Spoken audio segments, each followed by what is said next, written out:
So I was 23, had my whole life ahead of me. I'd only just qualified, so I've been working for about 8 months. You know, it was my first proper adult job. I'd just graduated, and then obviously the accident happened. In an instant, you know, the career's gone. Every aspect of your life is potentially, you know, going to change or disappear. So, yeah. In February 2018, Ed was knocked off his bike and sustained a serious spinal cord injury.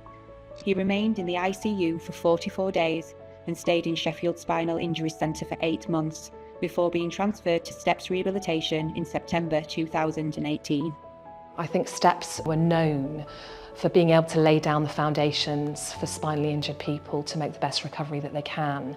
And yes, clinical excellence is everything, but it's so much more than that. And I think STEPS as a rehabilitation facility understand that and are able to lay down those foundations.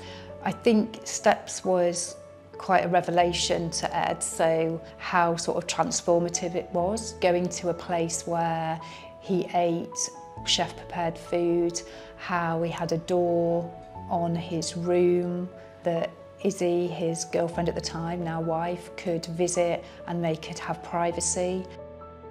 He has a way of working in partnership with you. He worked in partnership with the therapists and with the nursing team. He did it with his litigation and he did it with me, and that was like one of his qualities, really. When a client's discharged, like Ed, the next stage becomes fluid, and you know, everybody knows what needs to be done to get the very best out of the situation. Life has changed in basically every way in the last year, 2 years, you know. So got married, moved house, had a baby, all in, you know, a really short period of time.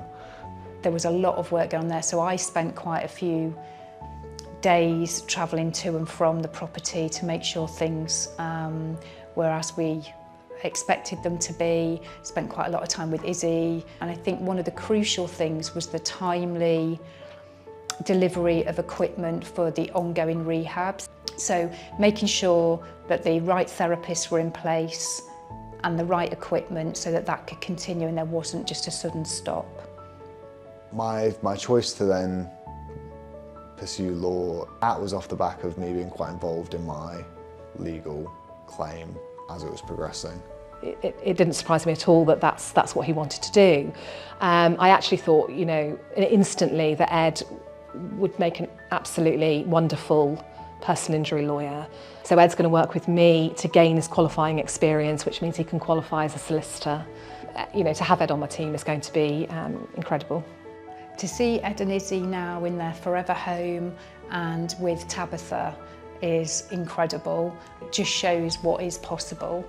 They have had lots of support through litigation, through case management, through sort of like the property being adapted, but equally it also shows what a resilient couple they are and how driven they are, and they made that happen too.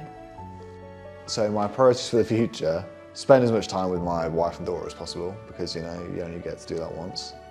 If I could go back in time to see me when I was 23 and newly injured, I think I would just say that, you know, things do get better, and if you just work hard, you might think it's all over, but it's really not, you know.